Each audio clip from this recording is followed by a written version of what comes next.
Airplane mode, as a matter of fact, is on our phone for a reason. It wasn't just designed or put into our phone for a fancy. Switching the airplane mode while getting on aircraft, is it substantial? Is it enough? Is it enough act to be done while getting on an aircraft, or putting out the phone completely? So we'll be having this conversation with my guest here, the person of Sule. Sule, it's a pleasure having you here. Thank you. The pleasure is all mine. Without wasting much time, let's dive right into the conversation. Mr. Sule, the internet has been agog with Quam 1, Quam 2 incidents, and as a matter of fact, some people are warming up, getting up to us, taking the Quam 3 title.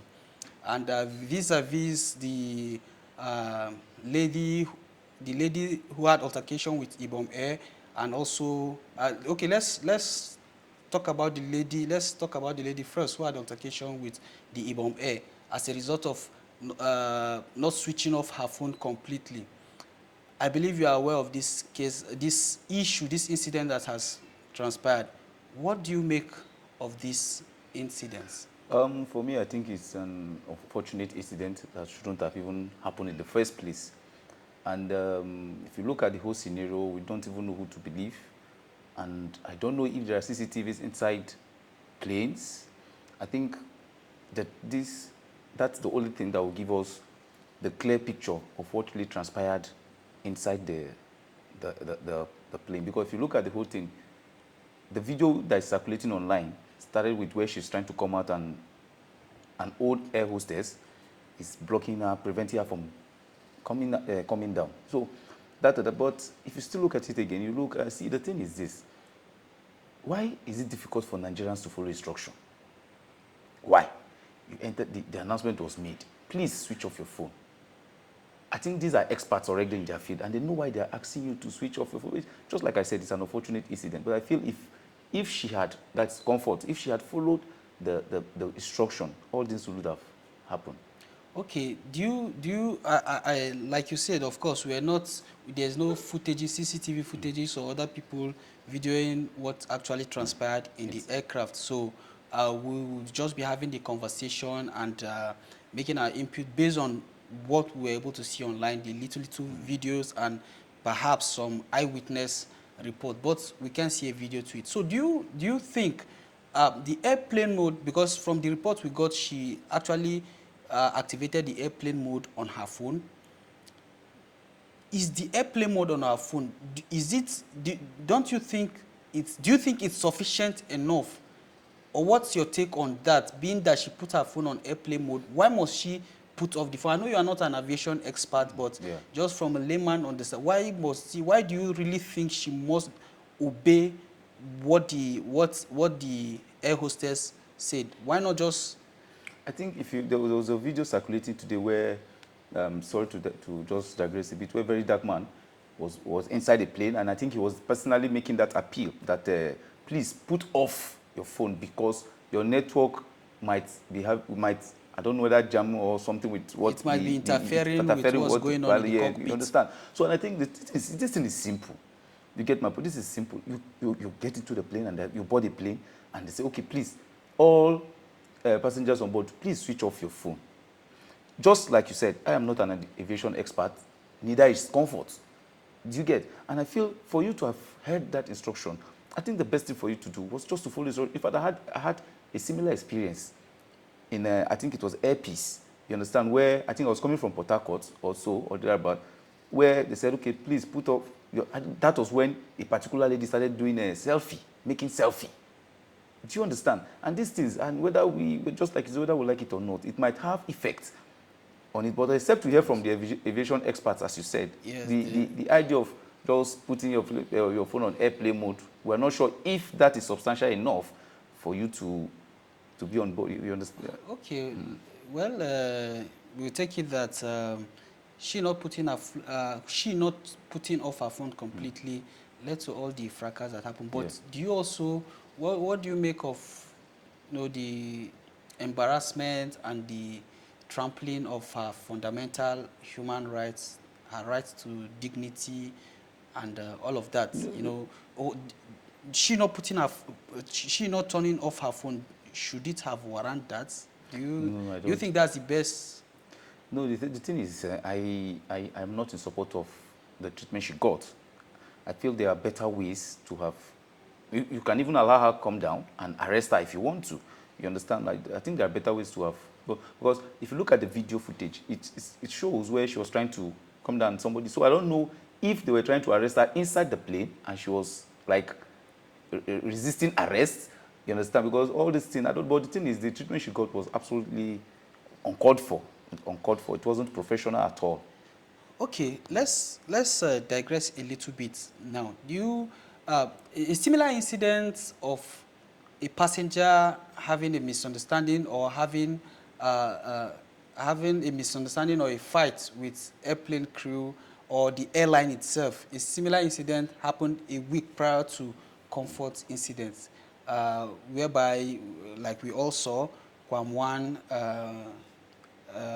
Wasiu Ayinde Marshal was denied, was deboarded from a certain aircraft. He was deboarded, and he decided not to allow that aircraft to move. And surprisingly, there was no security that was called to take him out. He was not dragged out. He was not embarrassed. He was, in fact, he instead endangered his life, and by so doing, endangered other people's life. You know, now I want you to comment about the double standard. Do you think that is the double standard? Do you think the what was meted on Comfort was there was partiality around there that should have been, we should have seen something similar happen to Kwam 1? Like, I want us to talk about the double standard in Nigeria as a whole, and in the quest of building a better Nigeria that we are all clamoring for. What do you make of this double standard that we've seen around? What? You see, the thing is, yes, I want to accept the fact that we have that issue in Nigeria, this double standard thing where if if a rich man does the thing, in fact, we tend to pamper such persons. But once a nobody makes the same mistake or does make the same offense, we want to react to make a point. You understand? But the thing is, if you look at this, it's just like you said, Kwam 1 was inside the plane, right? When he was deboarded, the pilot came to him and said, "Guy, you have to come down because what you are holding, you can't move. We can't fly with what you are holding."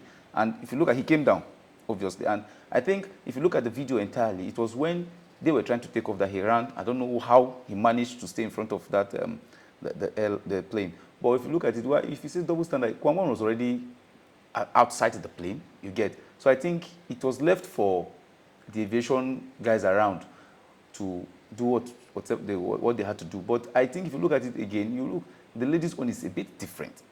Her own issue started from like inside the place. That's why I said it is only a CCTV footage that will give us a clear picture of what really transpired inside. But I think again, if you look at, we are all using the video we saw to do our analysis and the rest. If you look at Kwam 1, he wasn't slapping anybody. He wasn't slapping anybody. He wasn't shouting. He was surrounded by aviation guys. I don't know if it's a security team or something. And he was, I don't know if they are begging him to either move away from the runway or something. But if you look at it, but truly double standard. But if you look at it, I think yes, I think the same treatment that Comfort got is unfortunate for her. I think her own was caused by her reaction, the way she reacted. At some point, for me, I felt she had mental issues. You understand? I felt she had mental issues. So I think that, yes, there's double standard in the way the whole thing happened. But still, you have to look at the reactions from both victims. Okay, I think her reaction, particularly talking about Comfort's reaction, could have been triggered by, just like we said, some things that we haven't been able to still see since there's no CCTV footage in the aircraft. But would wait until we see more people come forward to testify. Moving forward, a news broke out not so long ago about Comfort suing federal government and NCAA and others for 500 billion naira. As a social commentator, what do you make of this, and what are your speculations about the outcome of this move she and her legal team have taken? I think this is just what I call damage control. You get, they know, even the legal team that advised her to do this know that there will be there's no light at the end of this tunnel. You understand? It's just damage control. You know, when the thing happens, one thing about Nigerians is we are too emotional. We want to judge most times with our emotions. After the whole incident, somebody had a voice note who said he was opposite Comfort when the whole thing transpired. If you're opposite Comfort when the whole thing transpired, when they started blocking, I think the passenger should have stayed behind to say, no, we will not allow this. No, this is not what happened. But you see, the thing is, you can't. She was even pardoned by the federal government. She was pardoned. Do you get? I think I can't quote the side of the law, but of course, there is a penalty to what she did. Even if you say, okay, the treatment you got was uncalled for, this and there, two wrongs can never make a right. Do you get? No matter what happened to you, was that enough for you to slap the air hostess? Was that enough for you to keep ranting and shouting and insulting everybody? And so for me, if I was to advise her, if I was part of that legal team, first I won't even take up that job of defending her. You understand? So I would advise that she just let this thing go. She has been pardoned. In fact, Nigerians rose up to defend her. So I feel she should just manage that and let the whole thing go. If you are saying she should manage that, now she has been abused. Her rights, her fundamental human rights, her right to her dignity has been abused, trampled upon. She was naked. She was made, naked to the public eye. Everybody saw that. If you are in her position, if you are in her shoes, right, regardless of what you have done, okay, she hit somebody and just like you earlier said, two wrongs cannot make a right. After slapping, hitting the person, then she was now naked. But one wrong is now bigger than the other wrong. If you are in her position that they now naked you, that the whole wide world was now seeing your private parts all over the internet, are you going to just take it in good faith and say, well, the government have pardoned me, thank you, government, I'll just run back to my house and continue my life? You see, let's get this thing right. See, first, I don't want to, because even on the social media, people were saying it because of what she wore that led to us seeing the whole scenario. But if you look at it, it wasn't as if it was a deliberate act to naked her. Do you understand? It wasn't a deliberate act to naked her. Well, if you look at that video closely, yes, it could be argued that it's a deliberate act. How do you argue? There was a hand that stretched into. It's not like I watched it very well. I just saw comments. Okay. There was a hand that stretched and pulled off her clothes. Okay. One. And secondly, the person that recorded that, they were just like perhaps maybe 10 people around there, including the person recording that. And after recording, they definitely saw what happened. And the person went ahead and shared the video on the internet. You see, sorry for cutting you short. I think then that is where you can't see. This is it.